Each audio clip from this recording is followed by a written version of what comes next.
Welcome students. Last video में मैंने आपको एटम का इंट्रोडक्शन और उसके कुछ इंपॉर्टेंट पॉइंट बताए थे। अभी उसी को हम कंटिन्यू करने जा रहे हैं। अभी हमें देखना है एटॉमिक मास। जो भी एटम रहता है उसका मास कैसे कैलकुलेट किया गया, जबकि मैंने आपको सबसे पहले बताया था कि एटम जो रहता है वो बहुत ज़्यादा स्मॉल है। उसकी रेडियस हमने देखी थी, तो उससे हम बता सकते हैं कि वो कितना स्मॉल है। तो इतनी स्मॉल चीज़ का मास कैसे कैलकुलेट करेंगे। तो ये जो एटम रहता है वो बहुत ज़्यादा स्मॉल रहता है, उसकी वजह से उसका मास जो रहता है वो भी वेरी वेरी स्मॉल रहता है।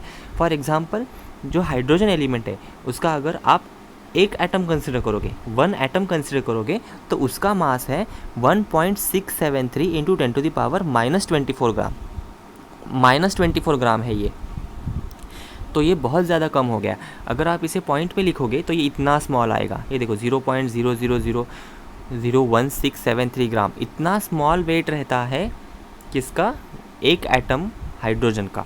हाइड्रोजन के एक एटम का वेट इतना स्मॉल रहता है। बट ये इतने स्मॉल क्वांटिटी जो है, इस तरह की फ़िगर जो है वो हमारे कैलकुलेशंस में यूज़ नहीं कर सकते। ये बहुत ज़्यादा कॉम्प्लिकेटेड हो जाएगा अगर इस तरह की फ़िगर हम हमारे कैलकुलेशंस में यूज़ करेंगे। तो हमें क्या चाहिए था, एक सिंपल ऐसा फ़िगर चाहिए एटॉमिक वेट के लिए, एटॉमिक मास के लिए, जो हम हमारे कैलकुलेशंस में क्या कर सकें, यूज़ कर सकें। और ये जो एटम है ये बहुत ज़्यादा स्मॉल है, तो इतने स्मॉल एटम का वेट डायरेक्टली कैलकुलेट नहीं कर सकते जैसे हम बाकी चीज़ का कर सकते हैं। बाकी चीज़ का हम जैसे वेट करते हैं उस तरह से डायरेक्ट वेट तो हम एटम का नहीं कर सकते, क्योंकि वो बहुत क्या है, बहुत ही स्मॉल है। तो उसके लिए हमें क्या चाहिए था, एक स्टैंडर्ड चाहिए था, एक रेफरेंस चाहिए था कि जिसके साथ हम क्या कर सकें, एटम को कंपेयर कर सकें और उनका वेट कैलकुलेट कर सकें। तो ऐसा जो स्टैंडर्ड है, या फिर जिसे हम क्या बोलेंगे, कंपैरिजन करने के लिए हमने क्या किया है, किसी को कंसिडर किया है। किसको कंसिडर किया है, देखो कार्बन 12 एटम। हमने ये कार्बन का जो एटम रहता है, कार्बन एटम, और you can say carbon 12 atom, इस कार्बन 12 एटम को हमने एज अ स्टैंडर्ड कंसिडर किया है, उसे हमने रेफरेंस कंसिडर किया है। और इसे कंसिडर करके हम क्या करेंगे, बाकी एटम्स का वेट निकालेंगे। अभी देखो ये जो कार्बन 12 एटम है, इसे हम कार्बन 12 क्यों बोल रहे हैं, डायरेक्टली कार्बन एटम क्यों नहीं बोल रहे, क्योंकि ये जो कार्बन एटम रहता है उसके पास 6 न्यूट्रॉन्स और 6 प्रोटॉन्स रहते हैं। जब मैं आपको स्ट्रक्चर ऑफ एटम पढ़ाऊंगा तब मैं आपको बताऊंगा कि एटम का स्ट्रक्चर कैसे होता है। हालांकि आपको पता होगा, इसके पहले आपने पढ़ा होगा कि atom consist of central nucleus, और उस न्यूक्लियस में क्या रहता है, प्रोटॉन्स रहते हैं और न्यूट्रॉन्स रहते हैं। तो ये जो कार्बन 12 एटम है उसके न्यूक्लियस में क्या रहते हैं, 6 प्रोटॉन्स और 6 न्यूट्रॉन्स। 6 + 6 करोगे तो कितना आएगा, 12 आएगा। तो इसलिए इस कार्बन 12 एटम जो रहता है उसे हमने कार्बन 12 इसलिए बोला है क्योंकि उसका मास जो है वो क्या है, 12 है। ये हमने कंसिडर किया है, इसे हमने ये असाइन किया है। कार्बन 12 का मास हमने क्या कंसिडर किया है, 12 कंसिडर किया है। तो देखो अभी हमें क्या करना है, इसे यूनिट देना है। जैसे हम बाकी चीज़ों का वेट करते हैं वो किस में करते हैं, किलोग्राम या फिर ग्राम, मिलीग्राम, ऐसे हम क्या करते हैं, उसका वेट करते हैं। बट एटम तो इतना स्मॉल है, इसका तो हम केजी या फिर ग्राम या फिर मिलीग्राम में तो वेट नहीं कर सकते। उसके लिए हमें क्या चाहिए, एक यूनिट चाहिए। तो इसका एक यूनिट कंसिडर किया है जिसे बोला जाता है एटॉमिक मास यूनिट्स।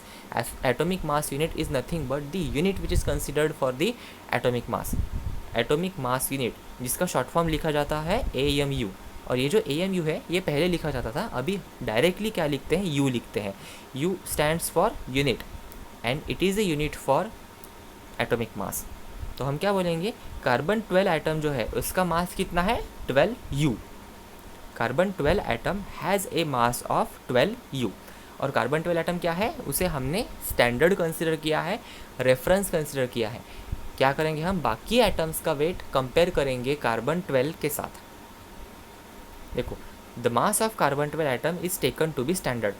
कार्बन 12 का मास हमने क्या किया है, एज अ स्टैंडर्ड कंसिडर किया है। उसे एक फिक्स वेट हमने क्या कर दिया है, असाइन कर दिया है कि तेरा वेट कितना है, 12 यूनिट है। उसके बाद atomic masses of all the other elements are determined by comparing the mass of their atom with the mass of carbon 12 atom. देखो हमने इसका मास तो कंसिडर कर लिया, अभी बाकी एटम्स जो है उसका मास हम क्या करेंगे, इसके साथ कंपेयर करके निकालेंगे। तो ये कैसे निकाला जाता है ये हम देखते हैं। बट सबसे पहले देख लो कि ये एटॉमिक मास यूनिट को डिफाइन कैसे करें। देखो जो भी हम किलोग्राम बोलते हैं, 1 किलोग्राम यानी कितना ग्राम होता है, 1000 ग्राम। ये तो हो गया हमारा डायरेक्ट रिलेशन, हम डायरेक्ट बता सकते हैं कि 1 kg is equal to 1000 gram. But 1 unit यानी क्या, वन एटॉमिक मास यूनिट यानी क्या, वो अगर हमें निकालना रहा तो कैसे निकालेंगे। देखो सिंपल सी बात है, मैंने क्या बताया, एक कार्बन 12 का एटम है, उसका मास कितना रहेगा 12 atomic mass unit, that is 12 U। 12 U is a mass of one atom of carbon 12। एक कार्बन 12 का मास अगर इतना आता है तो हमें क्या करना है, वन एटॉमिक मास यूनिट का वेट कितना। देखो जैसे भी आप परसेंटेज निकालते हो कि अगर मुझे 600 में से 500 मार्क्स मिलते हैं तो मुझे 100 में से कितने, हम क्या करते हैं डायरेक्ट क्रॉस मल्टीप्लिकेशन करते हैं और हम परसेंटेज निकाल सकते हैं डायरेक्टली। तो सिमिलरली यहाँ पे वही करना है हमें, हमें क्या निकालना है, वन यूनिट यानी क्या, वन AMU यानी क्या, वो निकालना है हमें। तो देखो 12 यूनिट यानी एक कार्बन एटम का मास, मैं फिर से बोल रहा हूँ 12 यूनिट यानी एक कार्बन एटम का मास, तो वन यूनिट यानी कितने एटम का मास, सिंपली हमें यही निकालना है।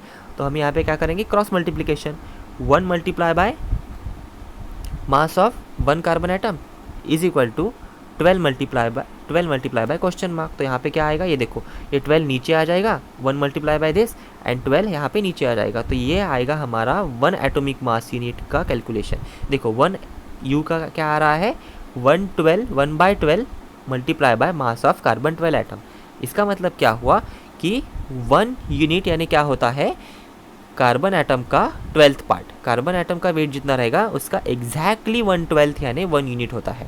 फिर से एक्सप्लेन कर रहा हूँ मैं, 1 यूनिट यानी 1 U या फिर 1 एटॉमिक मास यूनिट यानी कार्बन 12 का जितना मास रहेगा उसका 12th पार्ट।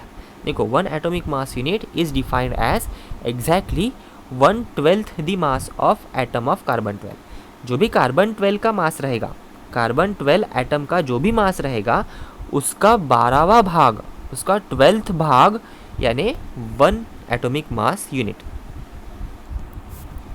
तो इस तरह से हम क्या कर सकते हैं, 1 यूनिट को डिफाइन कर सकते हैं। अगर आपको इतना सब कुछ नहीं समझ में आ रहा है तो सिंपली इतना ध्यान रखो कि एटॉमिक मास यूनिट जो है किसी भी एलिमेंट का कैसे निकालते हैं, by comparing it with the mass of carbon 12।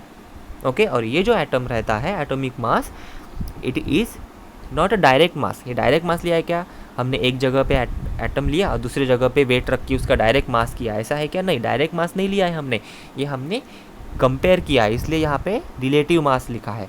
Atomic mass of an element is a relative mass, क्योंकि ये डायरेक्ट नहीं है, which is compared with the mass of carbon 12 atom.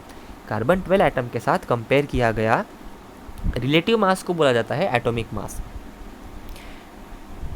ये क्या इंडिकेट करता है, एटॉमिक मास क्या इंडिकेट करता है कि वो कार्बन 12 एटम के 12th पार्ट से कितना हेवी है। देखो ये इसे कंसिडर करो आप कार्बन 12 का एटम, ये क्या है, कार्बन 12 का एटम है, ठीक है। इसके मैंने क्या किए, 12 इसके क्या किए, टुकड़े किए। देखो ये 1 2 3 4 ऐसे 12 इसके मैंने क्या किए हैं, पार्ट्स किए हैं, और ये मैंने एक पोर्शन क्या किया है, शेड किया है।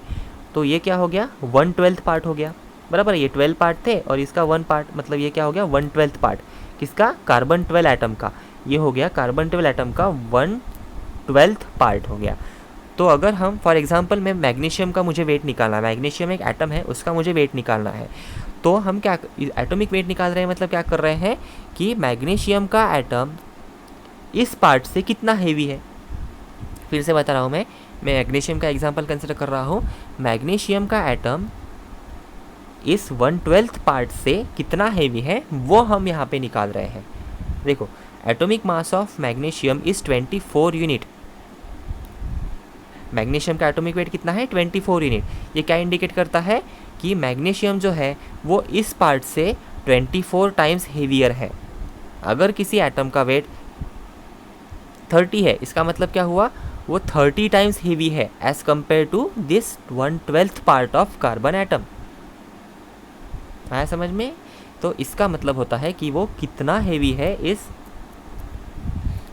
कार्बन एटम के 1/12 पार्ट से। सो यहाँ पे आपको क्या ध्यान में रखना है, ये डेफिनेशन कि एटॉमिक मास यानी क्या होता है, वो रिलेटिव मास है और वो कंपेयर किया गया है किसके साथ, मास ऑफ कार्बन 12 के साथ। इसके साथ आपको ये याद में रखना है कि 1 एटॉमिक मास यूनिट यानी क्या, 1 एटॉमिक मास यूनिट यानी कार्बन एटम का 12th part, exactly 1/12 the mass of carbon 12 atom. उसके बाद ये आपको याद रखना है कि मास जो रहता है वो किसका मास स्टैंडर्ड रखा है हमने, कार्बन 12 एटम का मास स्टैंडर्ड रखा है, और बाकियों का हम क्या कर रहे हैं, कंपेयर कर रहे हैं। तो ये हो गया एटॉमिक मास। ये देखो यहाँ पे कुछ एटॉमिक मासेस दिए हैं। हाइड्रोजन का एटॉमिक मास है 1 यूनिट, कार्बन का 12 यूनिट, ऑक्सीजन का 16 यूनिट, सोडियम का 23 यूनिट। तो ये जो वैल्यूज़ है वो आपको क्या करनी है, ये कॉमन वैल्यूज़ है, ये आपको लर्न करनी पड़ेगी क्योंकि आपको ये बाद में काम आएगा। उसके बाद अभी ये जो एटम्स रहते हैं वो एग्जिस्ट कैसे करते हैं। मैंने लास्ट वीडियो में बताया था कि एटम्स जो रहते हैं वो दो तरीके से एग्जिस्ट कर सकते हैं, एक तो फ्री स्टेट में या फिर कंबाइन स्टेट में। फ्री स्टेट में कब एग्जिस्ट करेंगे, अगर वो अनरिएक्टिव है, जो किसी के साथ रिएक्ट नहीं करते, वो क्या करेंगे, फ्री स्टेट में एग्जिस्ट करेंगे एज ए सिंगल एटम की तरह।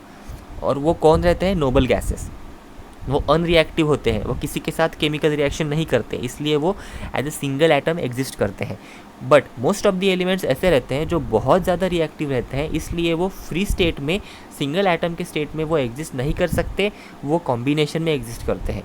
तो कॉम्बिनेशन में वो दो तरीके से एग्जिस्ट कर सकते हैं, either in the form of molecule और in the form of ions. अभी ये क्या है देखते हैं।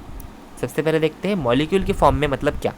देखो मॉलिक्यूल यानी क्या होता है, मॉलिक्यूल यानी एटम, दो या दो से ज़्यादा एटम का क्या रहता है, ग्रुप रहता है। Molecule is nothing but the group of 2 और more than 2 atoms which are chemically bonded together. ऐसा ही ग्रुप नहीं है, वो एक दूसरे के साथ क्या है, केमिकली बॉन्डेड है, एक दूसरे के साथ वो केमिकली अट्रैक्टेड हुआ है और वो वहाँ पे बॉन्ड फॉर्म हो गया है वहाँ पे उनके बीच में।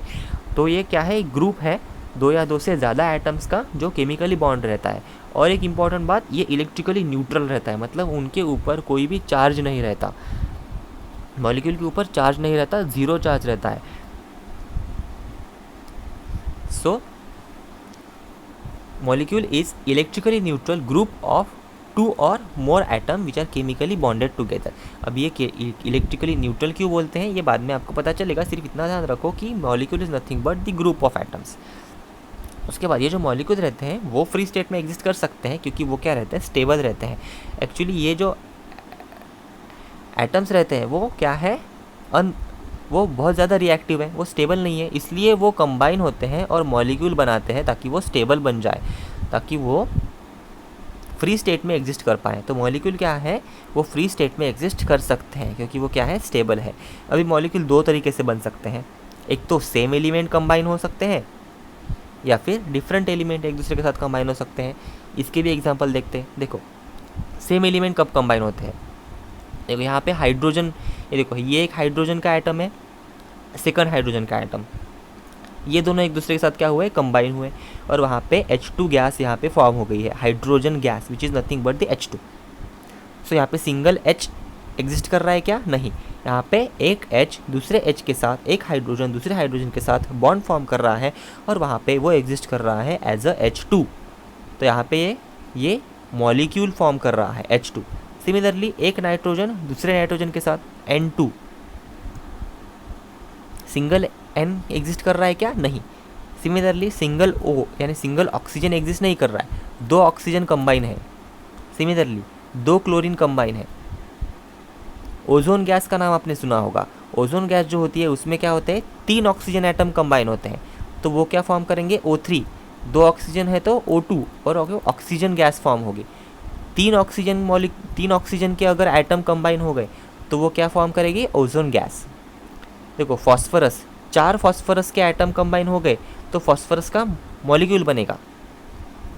सल्फर के 8 एटम्स कंबाइन होते हैं और वहाँ पे सल्फर फॉर्म का मॉलिक्यूल फॉर्म होता है। तो इस तरीके से अगर सिमिलर एलिमेंट, सेम एलिमेंट अगर कंबाइन होते हैं तो वहाँ पे क्या मिलते हैं, हमें मॉलिक्यूल्स ऑफ एलिमेंट मिलते हैं।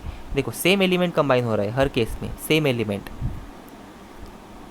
उसके बाद अगर डिफरेंट एलिमेंट कंबाइन हुए तो हमें कंपाउंड मिलते हैं। देखो हाइड्रोजन का एटम कंबाइन हो रहा है क्लोरीन के एटम के साथ और HCl हाइड्रोजन क्लोराइड फॉर्म हो रहा है। उसके बाद 2 हाइड्रोजन के एटम्स और 1 ऑक्सीजन का एटम, यहाँ पे वाटर फॉर्म हो रहा है H2O।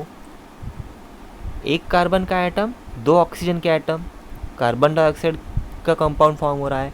तो अगर डिफरेंट एलिमेंट कंबाइन होंगे तो कंपाउंड फॉर्म होते हैं और सेम एलिमेंट अगर कंबाइन हुए तो यहाँ मॉलिक्यूल्स फॉर्म हुए। ये तो हो गया मॉलिक्यूल के बारे में। और नेक्स्ट मैंने बताया था आयंस। आयंस क्या होते हैं? It is also nothing but the group of atom, single atom या फिर ग्रुप ऑफ एटम। बट इसमें और मॉलिक्यूल में फ़र्क क्या है कि इनके ऊपर चार्ज रहता है, पॉजिटिव या फिर निगेटिव चार्ज इसके ऊपर रहेगा। जैसे कि मैंने यहाँ पे आपको बताया था कि ये मॉलिक्यूल के फॉर्म में एग्जिस्ट करेगा या फिर आयंस के फॉर्म में। मॉलिक्यूल जो रहते हैं उनके ऊपर चार्ज नहीं रहता और आयंस के ऊपर चार्ज रहता है। देखो मॉलिक्यूल क्या रहता है? इलेक्ट्रिकली न्यूट्रल, न्यूट्रल यानी नो चार्ज, उनके ऊपर चार्ज नहीं रहता। बट आयंस के ऊपर चार्ज रहता है, आइदर पॉजिटिव या निगेटिव। देखो एग्जांपल्स देखो, सोडियम आयन, देखो Na, सोडियम का सिंबल क्या है? Na, इसके ऊपर 1 पॉजिटिव चार्ज है। मैग्नीशियम, इसके ऊपर भी 1 पॉजिटिव चार्ज, इसके ऊपर 2 पॉजिटिव चार्ज रहता है। ये 2 नीचे नहीं चाहिए, ऊपर चाहिए। मैग्नीशियम के ऊपर 2 पॉजिटिव चार्ज रहता है। क्लोराइड आयन के ऊपर 1 निगेटिव चार्ज, ऑक्साइड के ऊपर भी 2 निगेटिव चार्ज, अमोनियम के ऊपर NH4। अमोनियम देखो यहाँ पे ग्रुप ऑफ एटम भी रह सकते हैं, ये सिंगल एटम्स है। सोडियम सिंगल एटम है, magnesium single atom, chlorine single atom. But ये जो अमोनियम आयन है, ये अमोनियम आयन, ये देखो यहाँ पे 2 एटम्स है, नाइट्रोजन और हाइड्रोजन। ये दोनों डिफरेंट टाइप्स ऑफ एटम्स है और ये दोनों कंबाइन हुए हैं और यहाँ पे आयन फॉर्म हो गया है। इसके ऊपर क्या है? एक पॉजिटिव चार्ज है। तो आयंस क्या रहते हैं? उनके ऊपर पॉजिटिव या फिर निगेटिव चार्जेस रहते हैं। तो ये आयंस के बारे में हमें डिटेल पढ़ना है, वो मैं आपको बाद में पढ़ाऊँगा। सिर्फ इतना याद रखो कि एटम जो है वो 2 फॉर्म में एग्जिस्ट कर सकते हैं, एक तो मॉलिक्यूल के फॉर्म में या फिर आयंस के फॉर्म में। मॉलिक्यूल के ऊपर कोई चार्ज नहीं रहता, आयंस के ऊपर चार्ज रहता है।